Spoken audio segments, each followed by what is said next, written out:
Hey guys, it's Divyanshu. Welcome back to another episode of football daily. और episode में आगे जाने से पहले यार, आप में से काफ़ी सारे लोग कमेंट्स करते हैं कि भाई तुम जर्सीज कहाँ से लेते हो।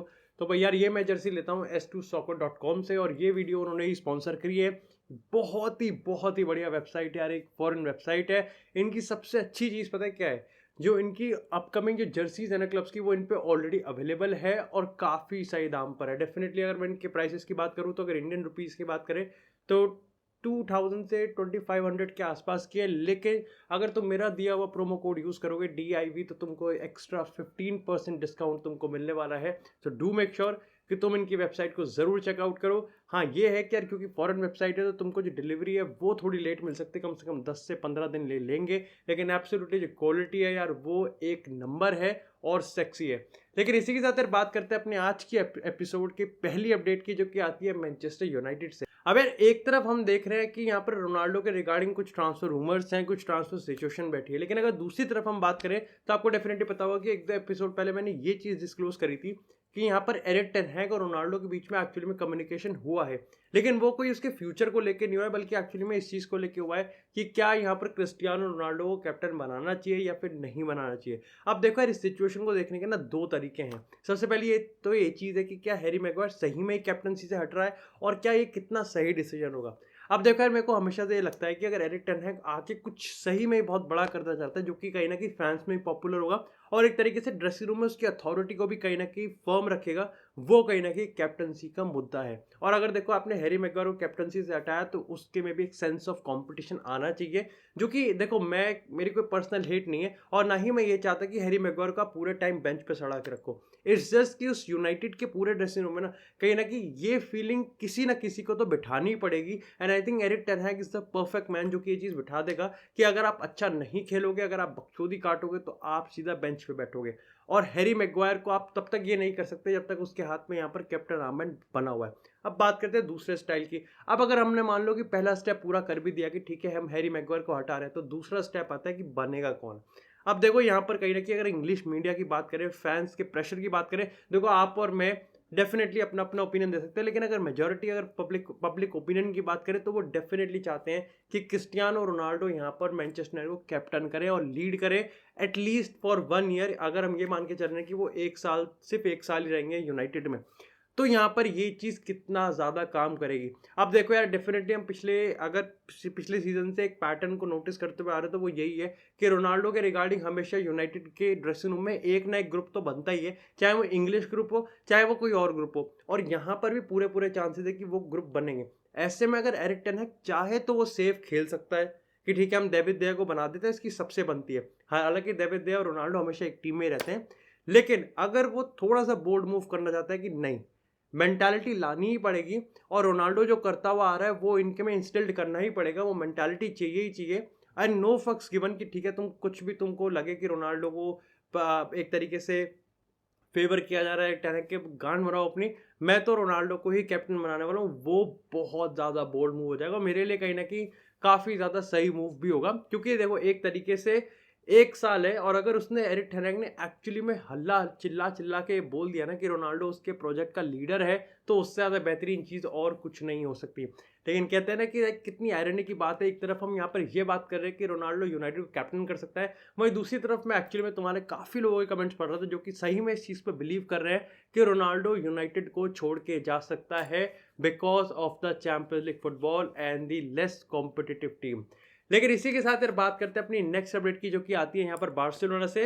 अब देखो यार, कल की डेली एपिसोड में मैंने बात करी थी कि देखो, नेमार ट्रांसफर मार्केट से अगर लिंक हो गया, तो तुम मानो या ना मानो, लेकिन बार्सिलोना अब वहां पर जरूर जरूर होगी। अब ये बेट न्यूज़ है या फिर कहीं ना कहीं सही में एक सिचुएशन है, डेफिनेटली उसको तो हम ब्रेक डाउन करेंगे। अब सबसे पहले अगर कहानी की बात करें, तो यहाँ पर स्पेनिश रिपोर्ट्स ये ब्रेक कर रही हैं कि कल जैसी ये चीज़ पब्लिक हुई, जैसी नसीर अल खिलाफी का कमेंट हुआ, उसके बाद कहीं ना कहीं ये लाइक, तुम लेवल देख रहे हो, लिंक देख रहे हो, डेफिनेटली मैं थोड़ा सा इस चीज़ पे हो कि यार ठीक है, कहानी बनाई जा रही है, लेकिन इसको ब्रेक डाउन करने की कोशिश करते हैं। उन्होंने यहाँ पर ये कहानी बताई कि देखो, PSG ने नेमार को एक्चुअली में ऑफर किया है बार्सिलोना को कि वो साइन कर सके, और यहाँ पर जो प्राइस टैग है भाई वो बहुत ज़्यादा कम है। मतलब कल मैंने अपने फुटबॉल डेली के एपिसोड में ये भी कहा था कि देखो 70-80 तो पीएसजी फिर भी लेगी, जो कि बहुत ज़्यादा है। लेकिन अगर हम रिपोर्ट्स की बात करें तो ये सिर्फ 45 मिलियन यूरोज़ है। अब देखो, यहाँ पर मेरे को लगता है कि गेम थोड़ा पलटता है। अब देखो, मैं ये नहीं मान के चल रहा कि बार्सिलोना ये, मैं बस ऐसे ही मान रहा हूँ कि कोई भी एनोनिमस क्लब है जिसको पीएसजी ऑफर कर रही है। 45 million euros for Neymar is very, very कम। ठीक है, हिंदी इंग्लिश थोड़ी ऐसी हो गई, लेकिन एक चीज़ तो यहाँ पर देखो नोटिस करनी पड़ेगी कि मैंने कल भी बोला था, मैं आज भी बोल रहा हूँ कि पीएसजी एक ही चीज़ को कवर कर सकती है और वो है ट्रांसफ़र फ़ी। जो सैलरी है वो अब भी उनके औकात के बाहर की है, और उनके क्या सारे ही क्लब्स के औकात के बाहर की, क्योंकि नेमार को क्यों परवाह है? भाई नेमार को क्या फ़र्क पड़ता है? नेमार की क्या चुल मची है कि मैं अपनी कोई बहुत बड़ा सैलरी कट लूँ और मैं पीएसजी से निकलूँ? उसने हमेशा इस स्टैंड को कहीं न कहीं मेंटेन रखा है कि मेरा पीएसजी के साथ कॉन्ट्रैक्ट है और मैं यहाँ पर खुश हूँ, नए प्रोजेक्ट में मैं इन्वेस्टेड हूँ। हालाँकि मैं तुमको एक चीज़ और बताया था कि 1 जुलाई को उसका जो कॉन्ट्रैक्ट है वो ऑटोमैटिकली 1 साल और एक्सटेंड हो जाएगा, यानी कि पीएसजी की और गांड मरी। अब यहाँ पर इसका जो ऑप्शन है ना कि क्या बार्सिलोना इसको ले सकती है, और डेफिनेटली कई रिपोर्ट्स में तो ये भी मेंशन हुआ है कि एक्चुअली में लोन पे लेने का भी ऑफर कहीं ना कहीं पीएसजी बार्सिलोना को दे रही है। अब इसके रिगार्डिंग मेरा ओपिनियन यहाँ पर ये है कि देखो, अगर हम सुपरस्टार वाइज बात करें, एक पॉसिबल रोमांटिक रियूनियन की हम बात करें, तो देखो यार ये चीज़ बहुत ज़्यादा सही है। अब बात करते हैं ज़रूरत की। अब देखो यार, इस पॉइंट ऑफ टाइम पे तो देखो सबको पता है कि हम जैसे जैसे इस एपिसोड में बार्सिलोना की बात करेंगे, हर में ही मैं एक चीज़ बोलूँगा कि आप पे जब तक पैसा ही नहीं है तब तक आप खर्च क्या करोगे? अगर आप पे सही में ही 50 मिलियन होते तो आप तो अब तक कहीं न कहीं लेवेंडोव्स्की के लिए, बायर्न के लिए दूसरा ऑफर दे देते, इस पे भी हम बात करेंगे, या फिर कहीं न कहीं आप रफीनिया के लिए दे देते।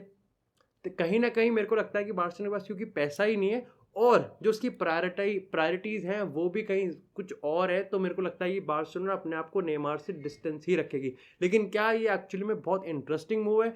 मेरे लिए तो येस, लेकिन क्या एक्चुअली में सही में होने वाला है? मेरे को लगता है कि नहीं। लेकिन इसी के साथ यार बात करते हैं अपनी दूसरी अपडेट्स की बार्सिलोना से, और वो आती है यहाँ पर लेवेंडोव्स्की और जुल्स कोंडे को लेके। यार लेवा वाला ना अब सर दर्द हो रहा है, और उसके पीछे का रीज़न ये है क्योंकि एक तरफ तो कोई, एक तरफ जिसको चाहिए वो कुछ कर नहीं सकता, और एक तरफ जिसको बेचना ही नहीं है वो कहीं न कहीं उसको फ़र्क ही नहीं पड़ता। अब बार्सिलोना की हम बात करें तो सबको पता है कि वो लेवेंडोव्स्की के लिए लाइक पागल हैं, उनको लेवेंडोव्स्की चाहिए, लेवेंडोव्स्की को बार्सिलोना चाहिए।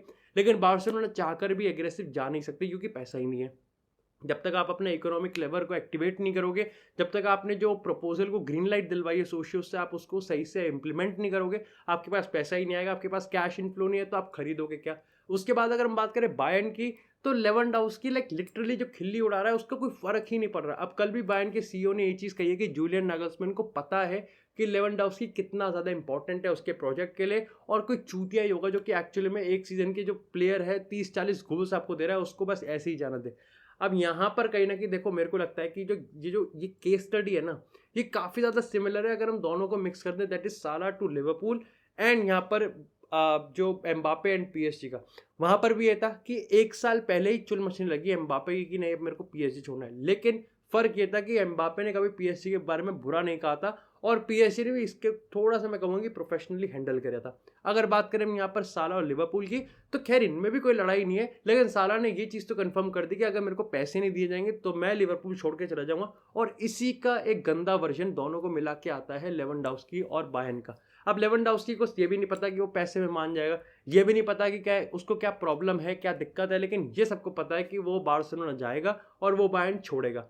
अब बार्सिलोना चाहकर भी कुछ नहीं कर सकती, और इस पॉइंट ऑफ टाइम पे अनपॉपुलर ओपिनियन ये है कि अगर आपने 55-50 मिलियन नहीं दिए तो लेवेंडोव्स्की बायर्न में ही रुकने वाला है, और इसको कोई भी बदल नहीं सकता। यानी कि इतनी जो हाइप है, इतना जो एक्सपेक्टेशंस है, इतना आपने जो गर्म कर दिया है, आप एट द एंड ठंडा ही छोड़ दोगे। लेकिन इसी के साथ यार बात करते हैं अब जुल्स कोंडे की। अब देखो अगेन, सबसे पहले मेरे को यही बोलना पड़ेगा कि आप, अगर आपके पास कैश ही नहीं है तो आप कोई डील साइन ही नहीं कर सकते। आप कितने 100 प्लेयर से लिंक्ड हो जाओ या फिर आप 50 प्लेयर से लिंक्ड हो जाओ। लेकिन अब बात करें इस पर्टिकुलर की, तो काफ़ी, अगर हम जेरार्ड रोमेरो की बात करें तो उन्होंने भी इस चीज़ को मेंशन किया है कि जितना लोग समझ रहे हैं एक्चुअली में जुल्स कोंडे टू बार्सिलोना उससे कहीं ज़्यादा गर्म और कहीं ज़्यादा इस समय उस पॉसिबल है।